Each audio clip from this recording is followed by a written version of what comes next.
اعوذ باللہ من الشیطان الرجیم بسم اللہ الرحمن الرحیم۔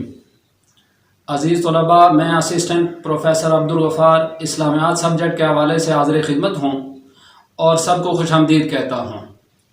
حسب سابق جس طرح ہم نے فرسٹ ایئر اور سیکنڈ ایئر میں پڑھا کہ سب سے پہلا پورشن آیات کا ہوتا ہے، تھرڈ ایئر میں بھی آیات کے پورشن سے ہی بات شروع ہوگی، جس میں سب سے پہلی چیز سورہ فاتحہ ہمارے سلیبس میں شامل ہے۔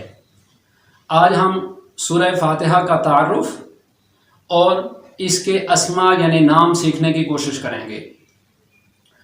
سورہ فاتحہ کا مختصر تعارف یوں ہے کہ جس طرح کہا جاتا ہے کہ سمندر کو کوزے میں بند کرنا، ایسے ہی سورہ فاتحہ کے اندر پورے قرآن کو بند کر دیا گیا۔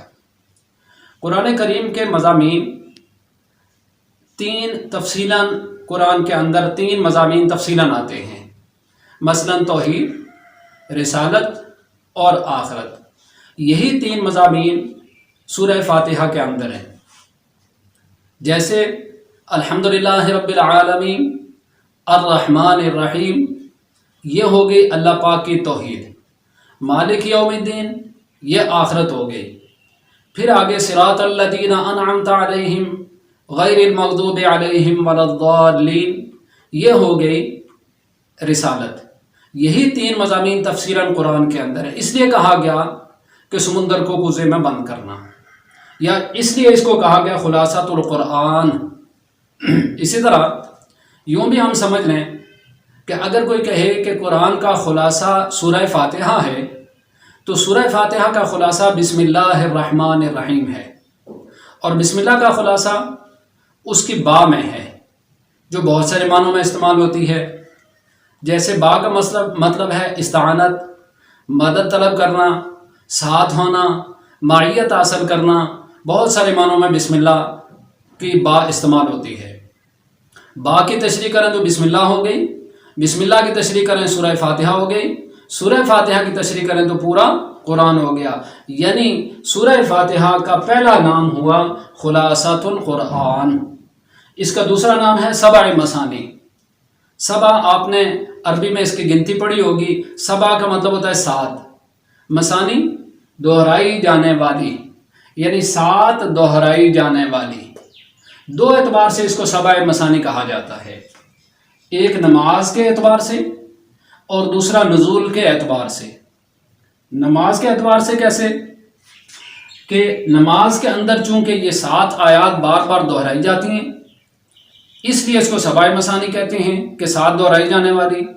اسی طرح نزول کے اعتبار سے کیسے؟ کہ آپ نے یہ کئی دفعہ سنا ہوگا کہ سب سے پہلے قرآن کریم کی سورہ علق کی ابتدائی 5 آیات نازل ہوئیں، پھر سورہ مدثر کی ابتدائی 5 آیات نازل ہوئیں، یعنی مختلف صورتوں کی مختلف آیات نازل ہوتی رہیں، لیکن کوئی صورت مکمل نازل نہیں ہوئی۔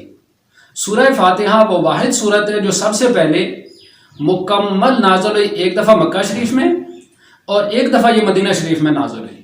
تو نزول کے اعتبار سے یہ 2 دفعہ جب نازل ہوئی، تو اس لیے ایسی 7 آیات جو 2 دفعہ نازل ہوئی، اس کی بنیاد پر اس کو سبع مثانی کہا جاتا ہے، یعنی ایک نماز کے اعتبار سے اور دوسرا ہوا نزول کے اعتبار سے۔ سورہ فاتحہ کا تیسرا نام ہے ام الکتاب۔ ام بہت سارے معنوں میں استعمال ہوتا ہے، جیسے جڑ، بنیاد، اساس، ماں، جھنڈا، بہت سارے معنوں میں لفظ ام استعمال ہوتا ہے۔ اس کی کچھ مثالیں بھی سن لیں۔ قرآن کریم کے اندر مکہ مکرمہ کو کہا گیا ام القری۔ آپ نے علماء سے بات سنی ہوگی کہ زمین پہلے پانی تھی، اس کے اوپر ایک بلبلہ نمودار ہوا اور اس کے اوپر کعبہ شریف بنایا گیا، اور کعبہ شریف کے ارد گرد پوری زمین کو پھیلا دیا گیا۔ یوں یہ مکہ شریف اور کعبہ شریف یہ پوری زمین کا وسط اور سینٹر ہے، اس لیے اس کو قرآن میں کہا گیا ام القری، یعنی بستیوں کی ماں۔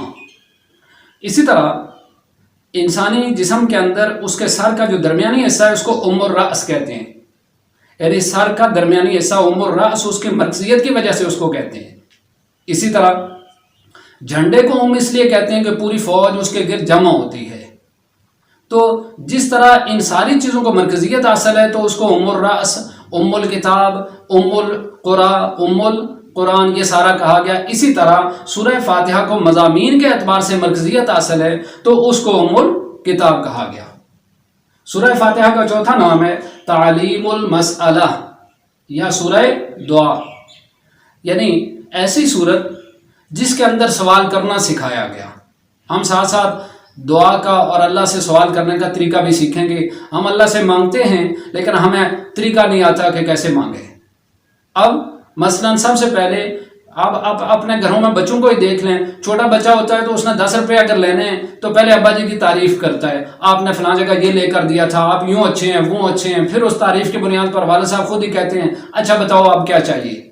ایسے ہی یہاں سورہ فاتحہ میں یہ سکھایا گیا کہ سب سے پہلے اللہ کی تعریف کریں، الحمدللہ رب العالمین الرحمن الرحیم مالک یوم الدین۔ جب بندہ یہاں پہنچتا ہے تو اللہ کہتے ہیں اب مانگو، جو مانگو گے تمہیں دیا جائے گا۔ تو یہ دعا کا طریقہ سکھایا گیا، تعلیم المسئلہ۔ اسی طرح اس سورت کا ایک نام ہے سورہ شفا، شفا والی سورت، اس کا نام ہی سورہ شفا ہے، یعنی بہت ساری بیماریوں کا اس کے اندر اللہ نے شفا رکھی ہوئی ہے۔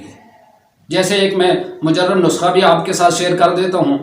اگر بخار ہو جائے تو کس طریقے سے دم کریں گے کہ اس دم سے اللہ پاک شفا دے دیں گے۔